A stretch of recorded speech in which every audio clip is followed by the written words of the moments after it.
बड़ा भाई 11 साल बाद परदेश से वापस पाकिस्तान पहुंचा।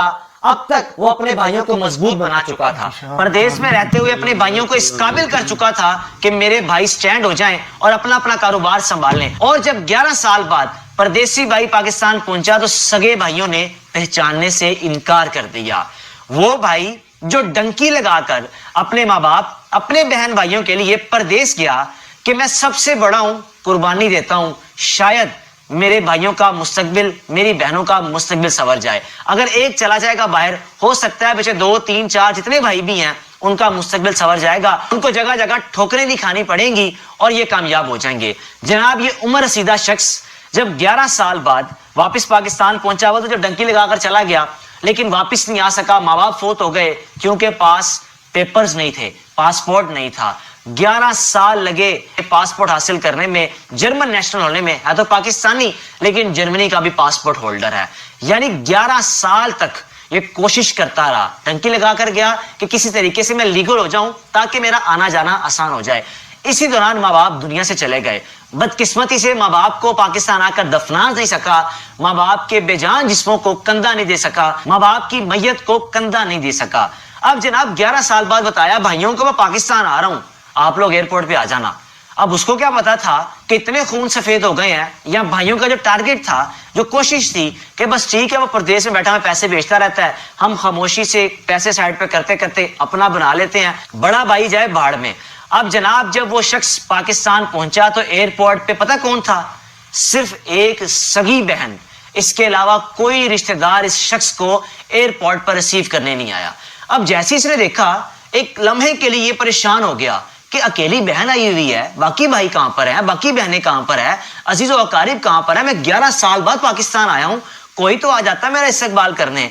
जिनके लिए मैंने जिंदगी बाहर गुजार दी उनमें से कोई भी नहीं आया, किसी ने आकर पूछा भी नहीं, या किसी ने यह भी नहीं कहा कि भाई गाड़ी हम लेकर आ रहे हैं, आपने सिर्फ बाहर निकलना है, गाड़ी में बैठेंगे, आप बड़े प्रोटोकॉल से कर जाएंगे। आपने हमें दुनिया में रहने के लिए इस काबिल बना दिया कि हम सुकून से अपनी जिंदगी गुजार सकते हैं। अब जनाब भाई को अब तक ये नहीं पता था कि खून इतने सफेद हो गए हैं कि चले एयरपोर्ट तक तो मान लिया, उसने दरगुजर किया कि चलो कोई बात नहीं, खैर है। अगले ही लम्हे यानी एयरपोर्ट से निकलकर अपनी बहन को बोला कि आओ भाइयों की तरफ चलते हैं, मैं पूछूं तो जाकर हुआ क्या भाई, मैं 11 साल बाद आया हूं, आपको क्या मेरे आने की खुशी नहीं हुई? अब जब अपनी बहन के साथ भाइयों के घर आया तो यकीन जानिए इस बदकिस्मत शख्स के भाइयों ने इसको पहचानने से इनकार कर दिया। भाई छोटे थे, पहचाना ही नहीं, आप कौन है, हम नहीं आपको जानते। ये अल्फाज सुनने की देर थी कि उस शख्स ने पाकिस्तान की सरजमीन पर पांव रखने के बाद एक घूंट पानी भी नहीं पिया, फौरन से वापस चला गया। अब गया किस तरह?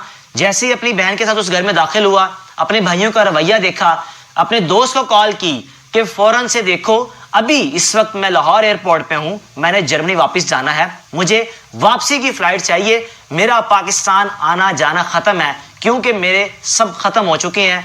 मुझे लगता तो ऐसे ही है, जिंदा तो हैं लेकिन मुझे पहचानने से इनकार कर रहे हैं, जिनके लिए मैंने दर दर की ठोकरें खाई, रातों को सड़कों पर सोया, परदेश चला गया कि मेरे भाइयों का मुस्तकबिल संवर जाए, लेकिन भाई मुझे पहचान ही नहीं रहे। जनाब इस शख्स ने टूटे दिल से अपने दोस्त से गुजारिश की। गुजारिश करने के बाद दोस्त ने अगले ही चंद घंटों के अंदर अपने दोस्त को एक फ्लाइट करवा दी वापस जर्मनी की। ये शख्स 2 घंटे 2.5 घंटे सिर्फ पाकिस्तान रुका, कुछ भी नहीं खाया। वही मील वगैरह जो आपको प्लेन में मिल जाती है, आप ट्रेवल करते हैं, इस शख्स ने सिर्फ वही खाया हुआ था। अपने सगे भाइयों के घर से सादा पानी पीना भी नसीब नहीं हुआ। ये शख्स दिल बर्दाश्ता टूटे दिल से अपनी बहन को अल्लाह हाफिज किया कि बहन मैं जा रहा हूं, भाई मुझे नहीं पहचान रहे। भाई वापस पाकिस्तान से जर्मनी चला गया। ये